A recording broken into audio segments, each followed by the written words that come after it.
Uyingizda qiz bormi? Bilingki Alloh sizni yaxshi ko'ribdi.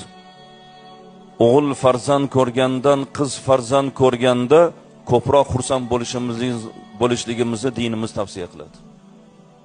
O'g'ilga qanaqa xursand bo'lamiz? To'g'ri, o'g'il kerak, shu dunyoda tayanch, shu dunyoda boquvchi, qaruvchi. Qiz esa oxiratni tayanchi bo'ladi. Eng ko'p xursand bo'lgan ota bo'lish kerak. Chunki bu qiz eng ko'p sharafni otaga keltiradi. Endi e'tibor qiling, o'shta qizni tarbiya qilgan kimga jannat? Otaga jannat. Ona yo'q. Mukofotda ona yo'q. Vaholanki o'shta qizni tuqqan ona-ku. Joni xatarda qolgan ona-ku. Kechasi bedor bo'lib ko'krak bergan ona-ku. Yoniga olib ro'zg'or, osh-ovqat, ish o'rgatgan ona-ku.